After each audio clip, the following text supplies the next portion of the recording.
Empresa Océano en cuarentena. Quédate en casa, ese es el mensaje. Iniciamos teleentrevistas para conversar con los grandes líderes del sistema logístico portuario y vamos a un contacto ahora en directo con Daniel Fernández, presidente de Camport, Cámara Marítima y Portuaria de Chile, que está también en cuarentena y nos concede esta entrevista para medir el impacto del COVID-19. Daniel, un gusto de saludarte. Gracias por recibirme allá en tu casa. Hola Tilio, buenos días. Buenos días todavía. Muchas gracias por el contacto. Quiero aclarar, estoy en cuarentena preventiva, como espero estén la mayoría de los chilenos que pueden hacerlo. Quiero también a través tuyo enviarle un saludo a todas las personas que nos ven y desearles que todo ande bien en su familia, en su travesía por este mundo nuevo que estamos enfrentando. Bueno, un homenaje a toda tu gente, Daniel, a todos esos portuarios que están a lo largo del país asegurando la cadena logística, la cadena de abastecimiento y dando la cara por todos nosotros para mantener el abastecimiento de los productos, medicinas de nuestro país. Así que un saludo para ti y tu gente, Daniel. Gracias a ti, en tu nombre se lo transmito a todas las personas que trabajan en este sector.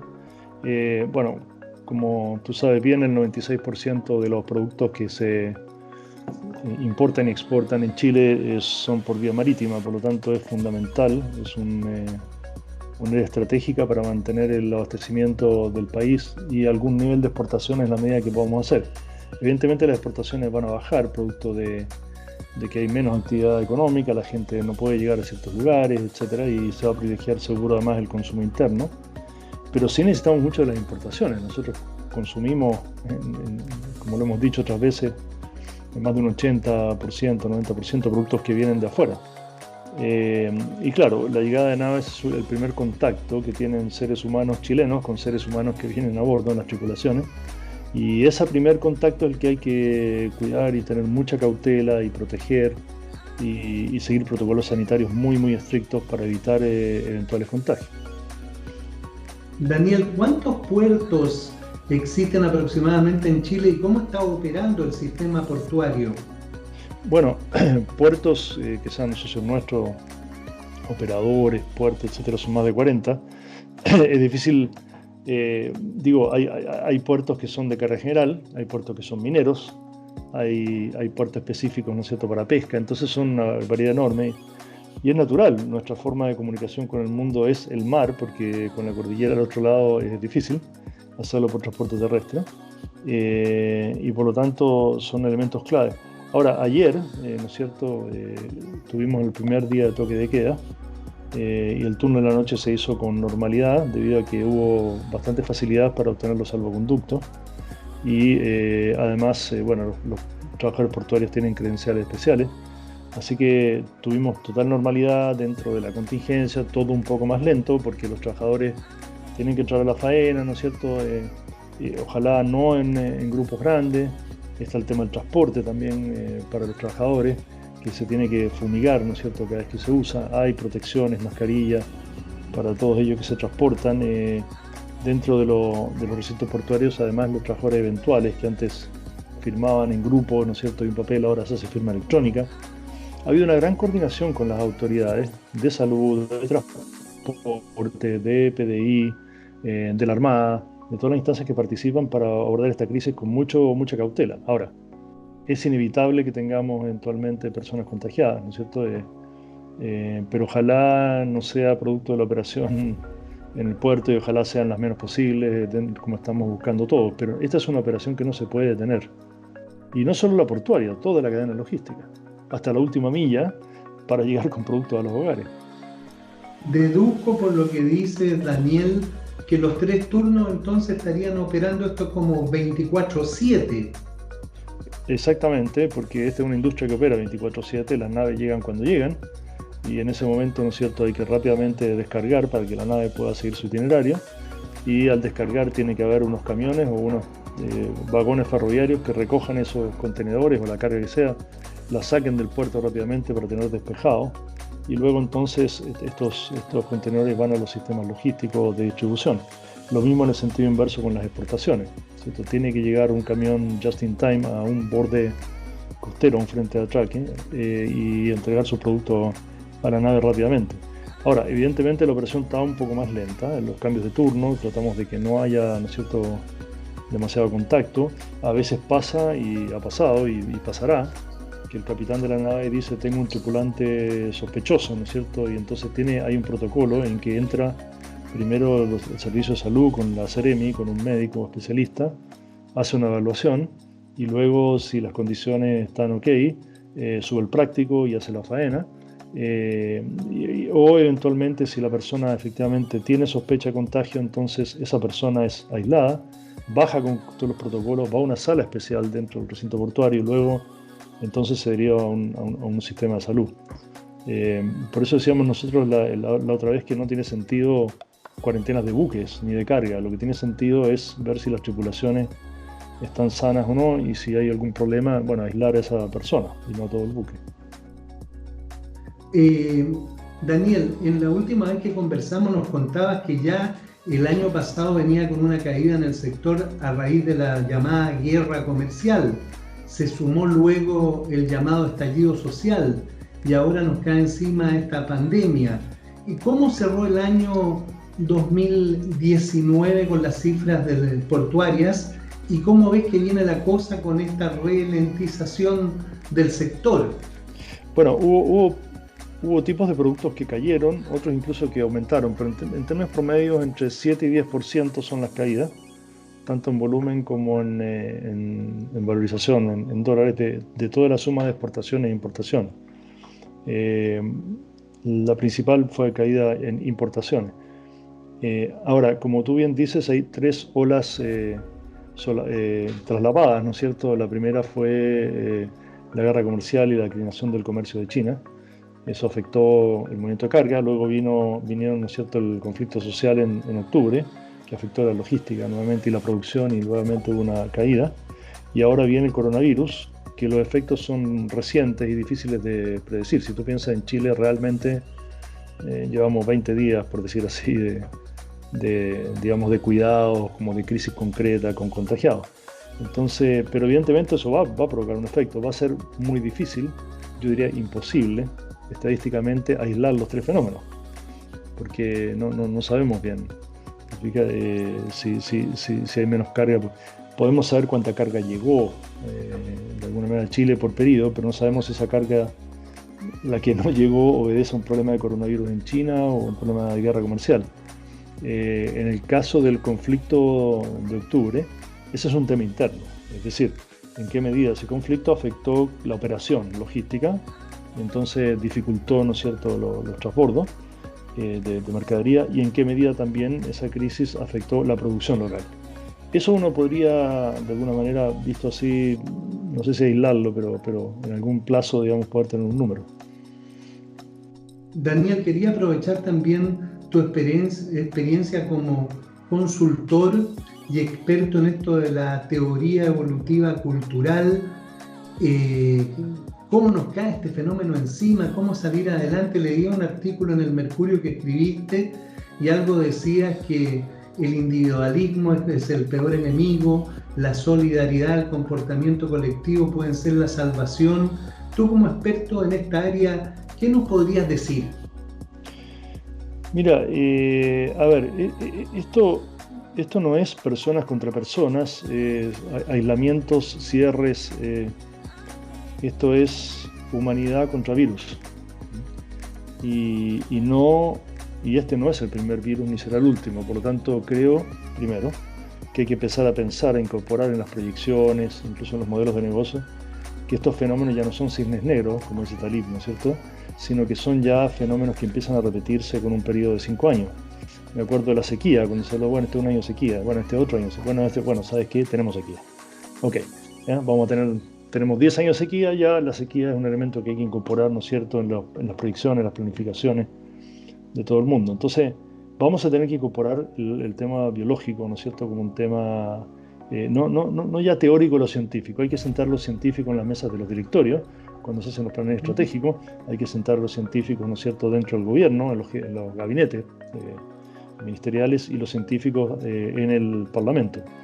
O sea, llevar esto, perdona, llevar esto a la gestión organizacional, empresarial, municipal.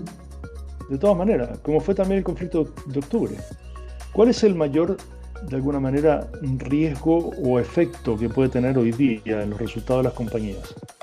¿Cómo se resuelve el conflicto social y en qué medida este virus nos afecta a futuro?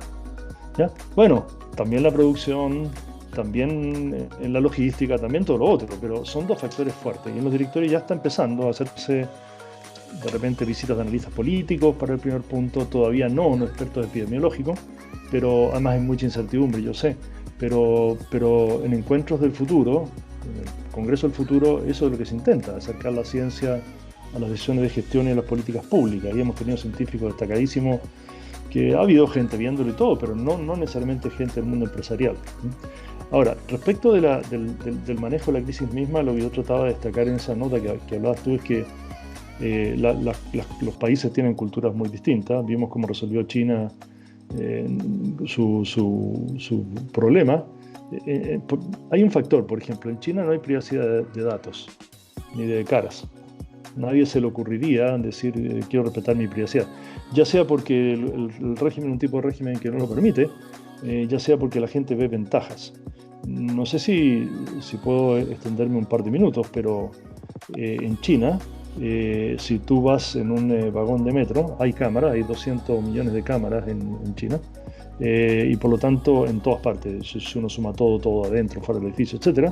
Y por lo tanto la cámara del metro es capaz de detectar tu temperatura a través del sistema infrarrojo, darse cuenta que tú tienes fiebre, avisarle por WhatsApp a todos los pasajeros que van en ese tren, que están ubicados con GPS, de que hay un pasajero, y luego en la próxima estación se bajan ellos, se baja este pasajero, lo toma, ¿no es cierto?, el servicio de salud, y luego se fumiga el carro. Luego también la gente que está con cuarentena tiene drones, ¿no es cierto?, que tienen la ubicación de las personas, que finalmente salen con su celular. En China, si no sale con tu celular, es como salirse en tu cabeza, no puedes pagar, no puedes hacer nada. Entonces, y tienen reconocimiento facial, por lo tanto es perfectamente posible detectar una persona contagiada siendo miles de millones, o sea, 1.300 millones de habitantes. Ellos usan mucha tecnología y usan mucha autoridad, muy fuerte, su cultura Daniel, se lo permite. Perdona que te interrumpa, bueno, ellos son una autocracia, de alguna manera una dictadura. Aplicar a lo mejor esas medidas acá podrían generar rechazo a algunos sectores. ¿Podremos tener un sistema democrático parecido? Mira, es el punto que quería marcar. Ellos vienen del confucianismo, ¿no es cierto? Y tienen estructuras bastante radicales. No digo que sean buenas desde el punto de vista social, político, permanente.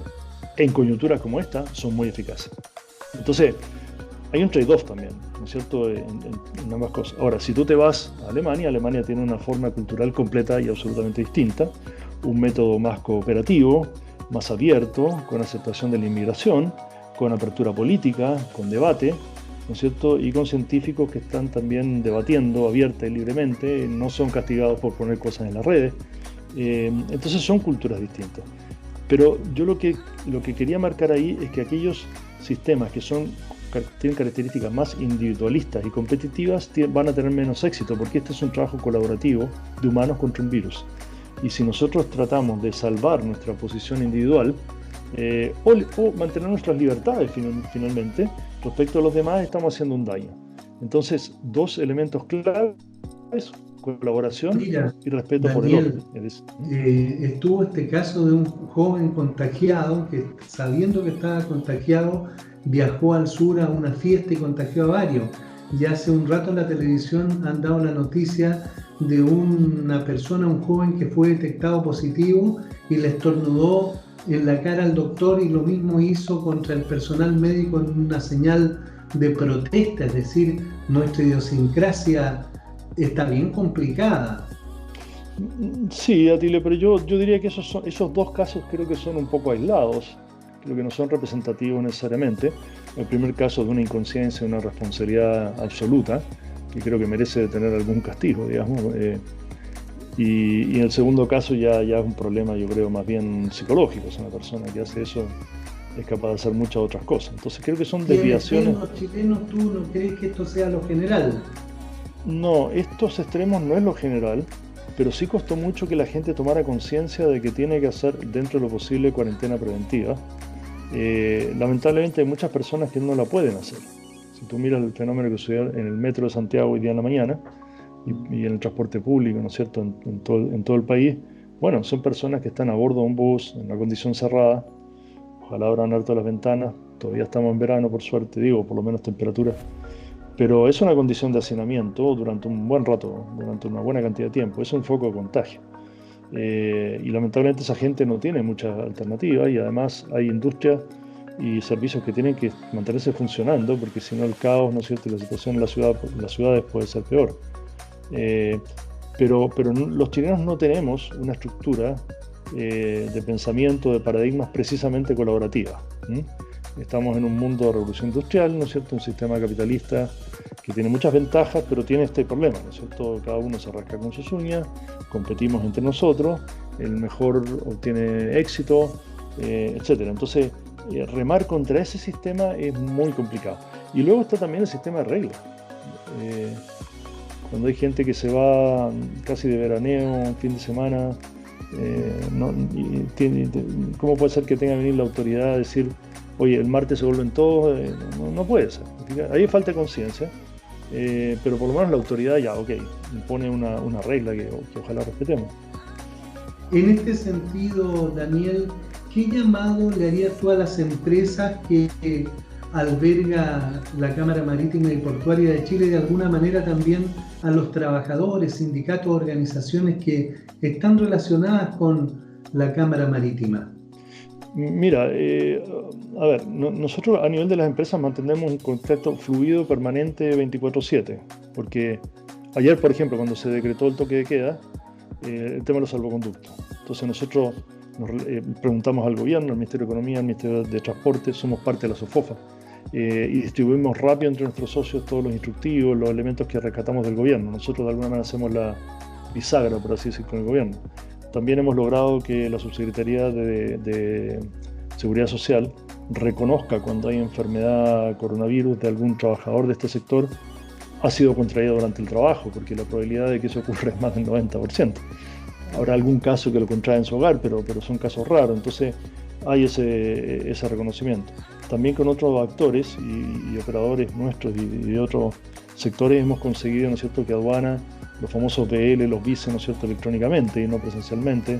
Es decir, tenemos una coordinación muy estrecha, así que yo en términos de mensaje, por así decir, al mundo más directivo de las empresas estamos muy comunicados. Al mundo más de los trabajadores, ¿no es cierto?, los supervisores, la gente que habitualmente no tenemos contacto, es primero decirles que así como los sistemas de salud y las enfermeras, los prácticos, los practicantes, los médicos son primera línea respecto de los casos de coronavirus, nuestra gente es primera línea respecto de la frontera, junto con los trabajadores de los aeropuertos y los trabajadores de las fronteras. Entonces, así como hay aplauso para los sistemas de salud, yo creo que tiene que haber aplauso para todos estos trabajadores que hacen una labor esencial, con un cierto nivel de riesgo, que no creo que es enorme, pero sí un poco más de riesgo que el resto de los chilenos, no están haciendo cuarentena. Entonces, eso demuestra una vez más la fuerza, el peso, la resiliencia que tienen los trabajadores en este sector y la buena coordinación que hay, pese a lo que se dice muchas veces, de las empresas con sus trabajadores. Porque aparte de los protocolos que te mencioné, del Ministerio de Transporte, del Ministerio de Salud, del gobierno, cada empresa tiene un protocolo muy, muy rígido, muy estricto, ¿no es cierto?, para proteger a la gente, y eso la gente lo está apreciando. Y felicitarte también, Daniel, a la Cámara Marítima por todas estas gestiones que hicieron con la Armada y que se han traducido en sistemas electrónicos en el celular para evitar papeleo y concurrencia física. Realmente hemos visto estas aplicaciones y realmente extraordinario, ha funcionado bien esto. Sí, ahí, Atilio, te quiero recoger eso para hacer una reflexión más macro, que es la siguiente. Esta crisis va a pasar, lamentablemente con muchas consecuencias humanas y muchas consecuencias económicas. Yo diría que hoy día hay que pensar en las personas más que en el dinero, y sacar a Chile y ojalá al mundo de esta crisis. Pero el mundo va a ser distinto en adelante. Es decir, va a haber cambios en los comportamientos sociales, económicos, financieros, que nos van a acompañar por años. La parte buena es que hemos aprendido varias cosas, que la colaboración es necesaria, que nuestras familias son el lugar donde nos acogemos mutuamente, y también hemos aprendido en el mundo tecnológico que tenemos que aprovechar mucho más el mundo digital. O sea, yo tengo reuniones de directorio, ¿no es cierto? Tengo reuniones por Teletón, la verdad son mucho más eficientes online. Hay que verse la cara, el contacto humano tiene que volver, tenemos que volver a esos asuntos de piel, pero es muy eficiente también este sistema. Hoy día estamos pudiendo hacer esta entrevista con alta calidad, no tuviste tú que moverte, yo tampoco. Y ese tipo de cosas hay que seguirlos aprovechando. Hoy día hay programas de radio enteros que se hacen, no hay nadie en el estudio de la radio, se está haciendo todo afuera. Y esto con la Armada, con aduanas, ¿no es cierto? Ojalá podamos con esta práctica aprender, ver que funciona y mantenerlo en el tiempo, porque ahorra muchos recursos y uno también se alivia, ¿no es cierto?, de un montón de actividades. Perdón, ¿sigue siendo presidente de Teletón? Sí. ¿Cómo está ese evento tan solidario? ¿Qué va a pasar con él? Mira, nosotros tenemos 32.000 pacientes que estamos atendiendo, que más que pacientes son familias. Porque cuando un niño tiene discapacidad no es un tema del niño, es un tema familiar, complicado, que tiene que ver además con emociones, con acoger, con ayudar y luego con un tratamiento también terapéutico. Lamentablemente esos 32.000 pacientes no están pudiendo ser atendidos en los 14 centros a nivel nacional porque por un tema de proximidad, de riesgo, ¿no es cierto? Sí, los casos hemos postergado cirugías y sí los casos más, diría, urgentes están siendo atendidos a domicilio directamente por personal nuestro, especializado, protegido, ¿no es cierto? Y también nosotros habíamos iniciado un proceso de telerehabilitación en que hay unos iPads que se le entregan a muchas familias y a algunos centros, ¿no es cierto?, SAMU, y entonces los kinesiólogos a distancia les ayudan en los ejercicios que ellos ya conocen porque han ido alguna vez al centro. Eso por el lado de las clínico, por así decirlo, médico. Por el lado de la recaudación, nosotros tenemos un presupuesto que lamentablemente, digamos, son 38 o 40 mil millones de pesos al año. Digo lamentablemente, si no recibimos el aporte de empresas y de la gente, no podemos atender a los niños. Este año no podemos hacer un evento masivo, no podemos hacer un evento en el teatro. Con Mario Kreuzberger, con su liderazgo, se ha estado discutiendo mucho cómo se va a hacer. Él ha estado explicando en medios y además va a salir esta semana un spot que va a ser pasado por los canales de televisión donde va a explicar un poco que la Teletón de este año es acompañarse en esta cruzada que los chinos conocen. Se va a usar mucho video grabado que se ha grabado, nos anticipamos y grabamos mucho antes, de testimonio, etcétera, y también algo de recuerdo de lo que ha sido la Teletón. Mario va a estar en un lugar que probablemente hasta sea su casa, con una cámara, hablándole en vivo al público y haciendo un llamado a donar. Las donaciones, el Banco de Chile no va a abrir sucursales, sino que las donaciones van a ser hechas a través de sistemas digitales. Todos los bancos de Chile van a tener en su pantalla, en su web, en su cajero, en todas partes, un botón que va a decir Teletón. Si tú te metes ahí en Teletón, tú con tu cuenta corriente, con tu tarjeta de crédito, como tú quieras, vas a poder donar sin que exista la barrera que existía antes de que tenías que inscribirte en el Banco de Chile, llenarte, fija, y si no eras cliente. Entonces hay mucha solidaridad. Las empresas ya entregaron su aporte en noviembre pasado, pero eso es un 30%. Necesitamos el 70% de los aportes de las personas y ese es el llamado. Daniel Fernández, presidente de la Cámara Marítima y Portuaria de Chile. En esta revolución, Daniel, nos obligó a iniciar la entrevista ahora por teleconferencia. Esto depara grandes cambios para la humanidad, como tú bien dices, de la adversidad nacen oportunidades.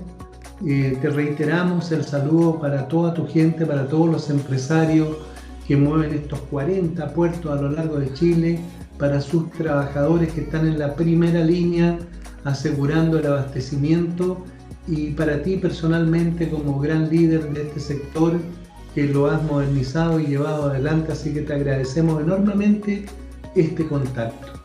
Muchas gracias a ti, Leo, y un saludo a todos. Cuídense. Traten de no salir Quédate en la medida casa. que puedan. Gracias, Daniel.